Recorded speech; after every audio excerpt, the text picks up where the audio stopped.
Most agents throw away the easiest sales, aged leads, because they use the same tired script every time. In this video, I'm going to show you how to stop wasting those calls and turn them into predictable, cash-producing conversations. This is part 2 of a 3-part series. Links to all 3 videos are in the description below. In this video, you'll learn the exact discovery sequence to sell pure legacy, how to skip pain questions, and close clients who already have burial covered but want to leave an extra gift. How to handle rate shoppers quickly and honestly, so you either win the easy, logical switch or identify the real opportunity to add coverage. The word-for-word scripts to convert avoidance leads who say, "I don't know," and how to do it with concern, not pressure. The 3-option pricing structure tailored for add-on and legacy situations, plus the power recap language that makes the middle option feel inevitable. The follow-up touch sequence you must use when they say, "I need to think about it," with exact texts and timing. So, let's pick up where we left off with situation 6. Has coverage / leave extra gift. This situation is even simpler. Ms. Carson already has burial covered. She's got $50,000 of life insurance. She requested a quote because she wants to leave extra money behind as a gift. Your discovery is straightforward. Kind of fill me in, Ms. Carson.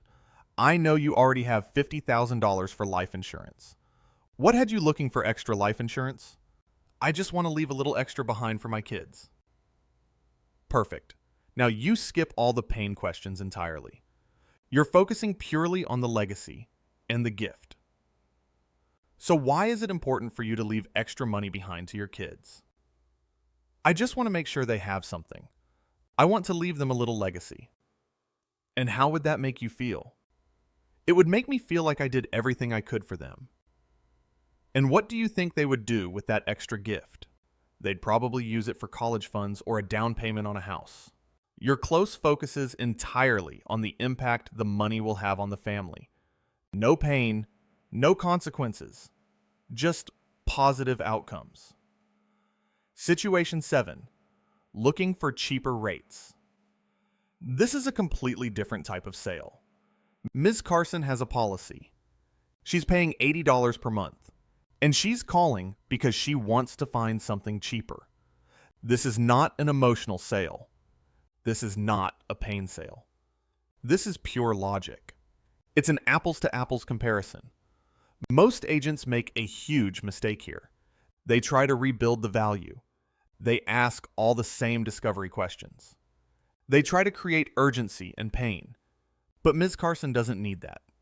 She already bought life insurance. She already values it. She just wants to know if you can save her money. Your discovery needs to be fast and direct. Kind of fill me in, Ms. Carson. You already have that policy for $80 per month. What motivated you to start looking around for some other life insurance now? I just want to see if I can get the same coverage for less. Perfect. Now you can ask a couple follow-up questions to understand her situation better. And why is that so important for you to find some cheaper life insurance? I'm on a fixed budget. Every dollar matters to me. I'm living paycheck to paycheck. And how has paying $87 per month affected you living on a fixed income? Well, it's been really hard. I can't do things that I want. Good. Now you understand the value. She wants to save money. Here's the key question. When you first got that policy in place, what did you want to make sure gets taken care of? I want to cover my burial expenses and leave something for my kids. Now you know what the policy is supposed to do for her. Here's where honesty separates you from every other agent. Most agents will try to sell her something even if they can't save her money. That's a mistake. Can I be completely honest with you, Ms. Carson? You are currently in the most affordable plan since you got that policy many years ago. So truthfully, I'd hold on to that policy. But I am a little curious with inflation and rising costs. Were you potentially looking to add on to what you currently have? If she says no, you let her go. There's no value proposition here. Don't waste your time or hers? If she says yes, now you're in a different situation. She doesn't need cheaper. She needs more coverage. Okay, gotcha. So it sounds to me that you feel like you just don't have enough life insurance coverage in place. I guess kind of fill me in. What is the goal of the additional life insurance? What do you want to make sure gets taken care of? And now you're back to either situation 2 or situation 6, depending on whether she's motivated by pain or feel good. If you can actually save her money, this is the easiest close in the world. So, Ms. Carson, this is a $10,000 policy. You're paying $100 here. I can get you that same $10,000 policy for $58. Do you want to make the switch? It's logical. It's not emotional. It's just math. If you can't save her money, but you can offer more value for the same price, you pivot. I can't get you cheaper, but what I can do is get you the same coverage with a living benefit rider that pays out if you're diagnosed with a terminal illness. That gives you more value for the same price you're paying now. That's a logical value exchange. If you are finding this video helpful, please like the video by giving it a thumbs up, subscribe to the channel, and hit the bell icon so you will get notified whenever we upload new training videos like this. And don't forget to hit that share button to pass this valuable information along to other agents who can benefit from it. Situation 8. The I don't know. Avoidance lead. This last situation is the trickiest because you're dealing with someone who's avoiding the problem entirely. You ask them a question and they say, I don't know. They're not engaged. They're not opening up. They're giving you nothing to work with. Your job is to use concerned tonality to make them experience the pain or the feeling they're trying to avoid. Let's say you're in situation 1. Ms. Carson has no coverage. She's trying to cover her burial expenses. You ask the crucial question. God forbid if you passed away tomorrow, who would be responsible for paying for your burial expenses? And she says, I don't know. That's avoidance. She doesn't want to think about it. Here's how you handle it. Oh my gosh, you're not really sure. Well, Ms. Carson, if you really thought about it and you passed away tomorrow, what would your daughter actually have to do? You're forcing her to visualize the negative consequence. You're making her think about the problem she's trying to avoid. Well, I guess she'd have to figure it out. She'd probably have to raise the money somehow. Now you dive deeper. And would she be in a position where she could come out of pocket for $10,000 to $15,000? Probably not. So what would that look like? What would she actually have to do? And now she's experiencing the pain. She'd have to start a GoFundMe. She'd have to ask family for money. It would be terrible. Perfect. Now you've successfully pushed her into the pain-driven script. The same technique works for feel-good situations. If she's avoiding the emotional questions, you use concerned tonality to help her access those feelings. The key is persistence without being pushy. You're helping them see what they're trying not to see. Section 4. Mastering the close and follow-up system. Now that you understand how to diagnose the situation and adapt your discovery, let's talk about how to actually close these deals and what to do when they don't buy on the first call. The 3-option pitch is the foundation of every close, regardless of which situation you're dealing with. But here's what most agents miss. The options themselves need to be tailored to the specific value proposition you've uncovered. Here's how the structure works. You present 3 options: a starter program, a most common program, and a max option. The starter program is your low option. It solves the basic problem, but doesn't go beyond that. For someone trying to cover burial expenses, this might be $10,000. Just enough to handle the funeral, nothing extra. The most common program is your middle option. This is the one you want them to pick. It solves the problem completely and adds a buffer. For burial expenses, this might be $20,000 or $25,000. Covers the funeral, adjusts for inflation, maybe leaves a little something extra. The max option is your decoy. It's more than they need and it's expensive. You're actually discouraging them from picking this one. Think of it like popcorn at the movies. Nobody wants the small because it's too small. Nobody wants the large because it's too expensive. So they pick the medium. That's the psychology you're leveraging. But here's the critical part that separates closers from order takers. The power recap in the close. You cannot just list the options and the prices. You have to weave in everything they told you during discovery. You have to use their own words to justify the price. Let me show you what this sounds like for a pain-driven situation. So, Ms. Carson, the first option for you here is the $15,000 option. This is our starter program for those who are on a fixed income and those who just want to make sure they have something in place to cover their basic burial expenses. Now with this option, it will be everything that you need just to cover your basic burial expenses so that your niece Angela is not stuck paying for your burial expenses. You told me earlier that if you don't get this in place, your niece Angela is going to have to knock on doors. You told me that she's going to have to start a GoFundMe. You told me she's got 4 kids to feed and she can barely put food on the table. This option will make sure you can go to bed at night knowing that if something were to happen to you, God forbid, that Angela and your family is taken care of. Now, this is how they make it affordable for everyone on a fixed income. If we can even get you approved, that option will be $61 per month. You see what happened there? I explained what the option is, what it's going to do for her, what pain it's going to help her avoid using her own words, and then I gave the price. The price doesn't sound expensive anymore because she's already visualized the alternative. The alternative is her niece knocking on doors and starting a GoFundMe. $61 per month sounds like nothing compared to that. You do the same thing for the second option and the third option. Each time, you're connecting the coverage amount to the specific pain or feeling they shared with you. After you present all 3 options, you use the assumptive close. This is not pushy. This is just guiding them to the logical decision. Based on everything you've shared with me today, the $25,000 option solves the problem you're worried about and makes sure your daughter is completely taken care of. Should we get you started with that one? Most of the time they say yes. But what if they don't? What if they say, I need to think about it, or I want to shop around more?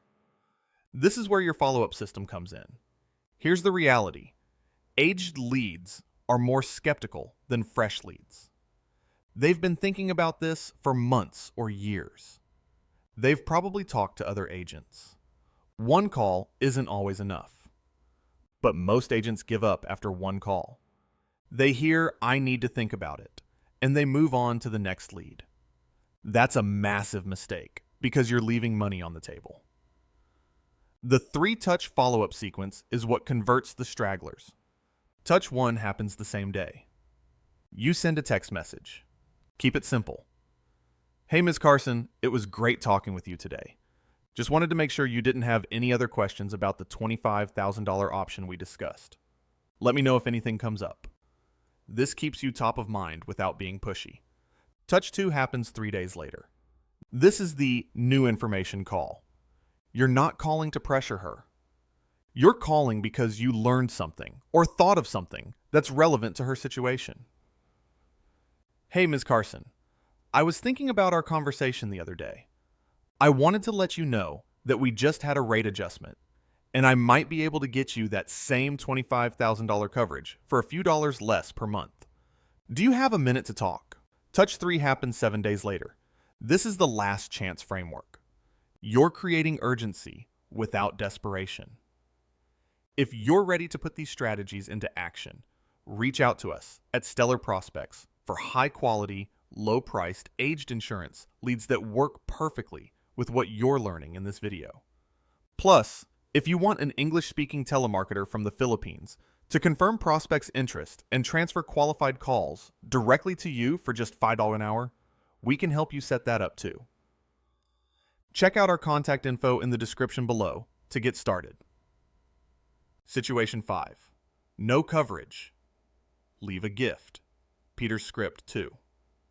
Hey, Ms. Carson, I noticed we haven't connected yet, and I wanted to reach out one last time. After this, I don't want to keep bothering you, but I did want to make sure you had everything you needed to make a decision. If I don't hear back, I'll assume you went in a different direction. No hard feelings. This creates urgency without being desperate. You're giving her permission to say no, which paradoxically makes her more likely to engage. Now, here's the critical piece most agents miss. When you do follow up, you need to get a commitment. Not a sale necessarily, but a commitment to a specific next step with a deadline. Ms. Carson, I totally understand you need some time to think about this. Can I ask, what specifically do you need to think about? Is it the price, or is it something else?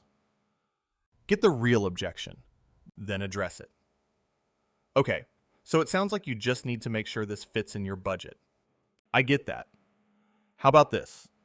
Why don't you take the next 2 days to look at your budget, and I'll call you back Thursday at 2 p.m. Does that work for you? Now you have a commitment. Thursday at 2 p.m. She agreed to it. When you call back, you're not bothering her. You're following up on an agreement. One last thing about follow-up. Know when to let a lead go. If you've done 3 touches and she's still not engaging, move on. Your time is valuable. The ROI calculation is simple. If you're spending more time chasing 1 lead than it would take to work 3 new leads, you're losing money. The follow-up system works, but it only works if you're strategic about it. Now let's get back to the situations we haven't covered yet. Situation 5. No coverage. Leave a gift. Peter's script. 2.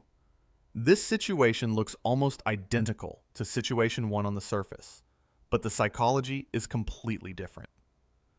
Ms. Carson has no life insurance, but when you ask her what motivated her to start looking, she doesn't say burial expenses. She says she wants to leave a gift. This is critical. If you treat this like a pain-driven sale, you're going to lose the deal.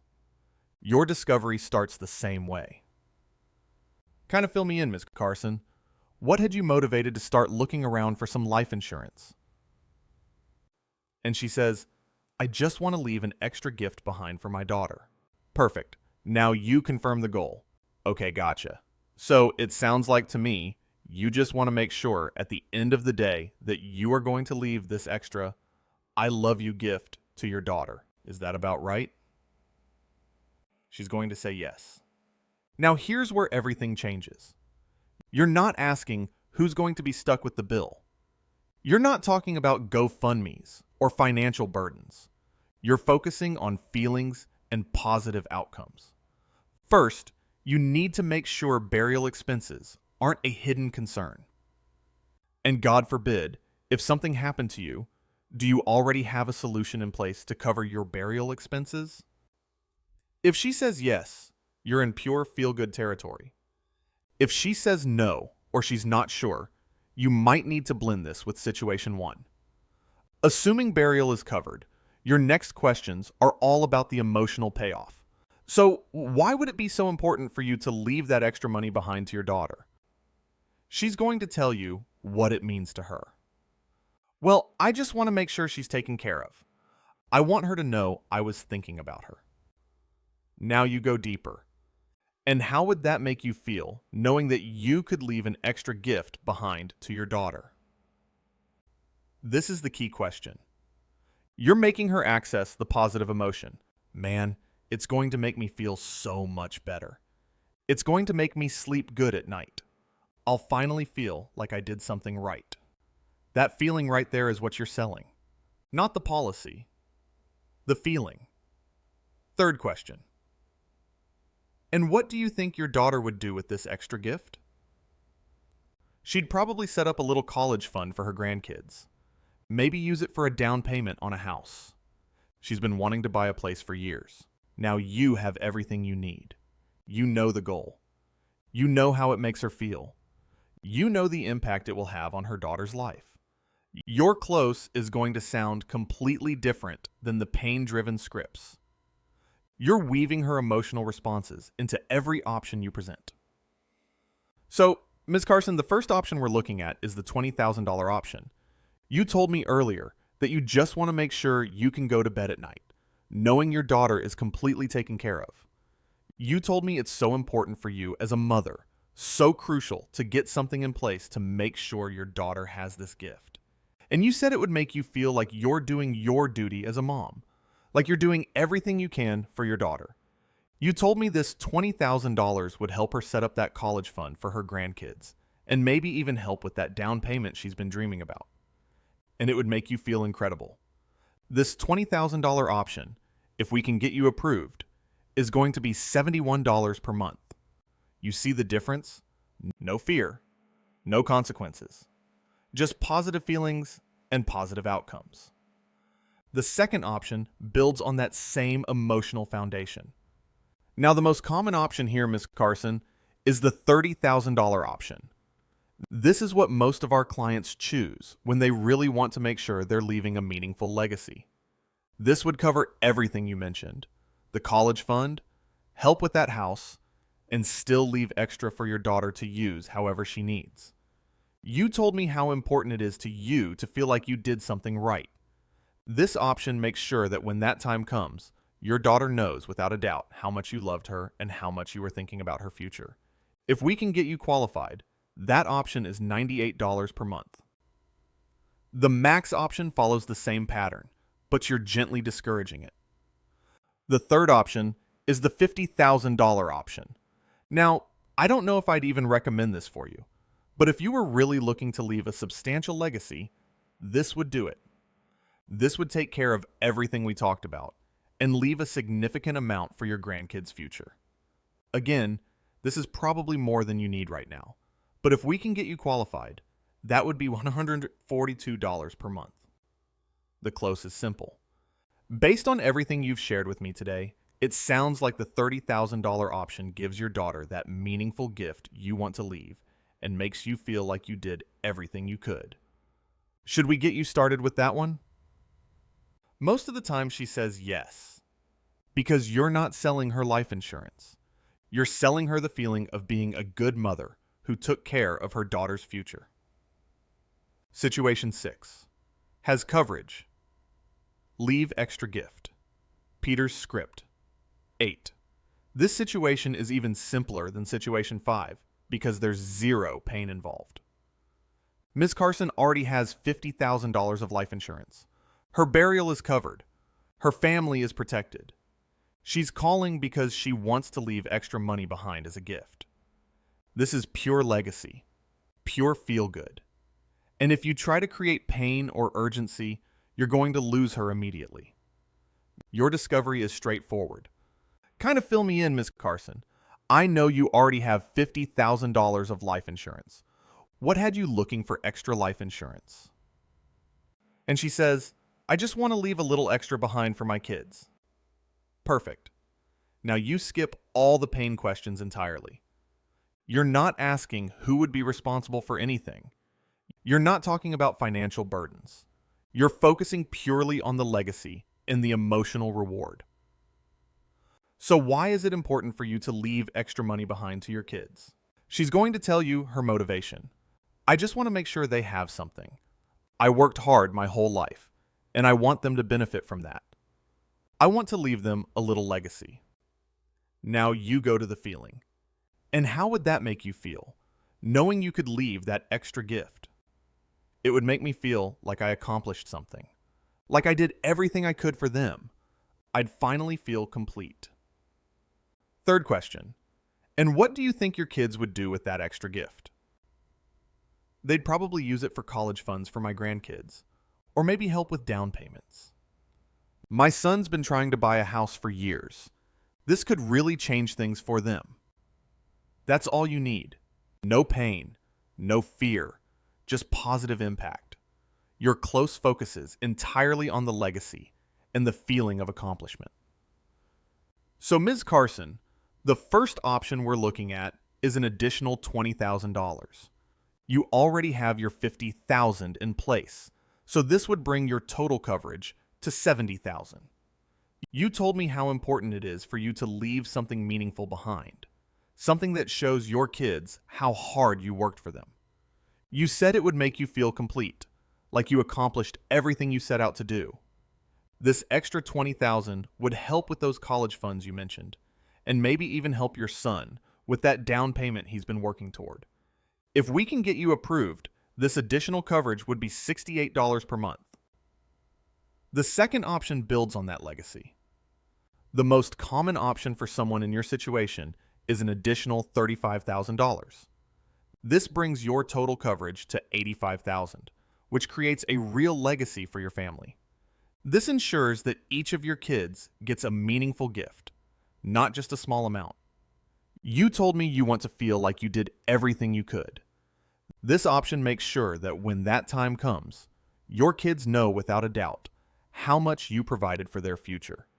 If we can get you qualified, that's $104 per month. The third option is your decoy. The max option here would be an additional $50,000, bringing your total to $100,000. Now this might be more than you need, but if you really wanted to create a substantial legacy that could impact multiple generations, this would do it. Your grandkids' college would be covered, your son could get that house, and there'd still be money left over for whatever they need. If we can get you qualified, that would be $138 per month. Then you close with the assumptive approach. Based on everything you've told me, it sounds like the $35,000 additional coverage gives you that meaningful legacy you want to leave and makes you feel like you truly did everything you could for your kids. Should we get you started with that one? She's going to say yes because you've made it about her values, her feelings, and the positive impact she can have. There's no fear driving this decision. It's pure emotional reward. With that in mind, none of this is going to do you any good unless you integrate into your sales process the proven quick win techniques we cover in the last video in this 3-part series, which are exact rapid discovery script for rate shoppers, so you get to the numbers in seconds. No long calls. No fluff. How to honestly tell a shopper when you can't save them money and keep their trust. Plus the pivot script when what they really need is more coverage, not a cheaper rate.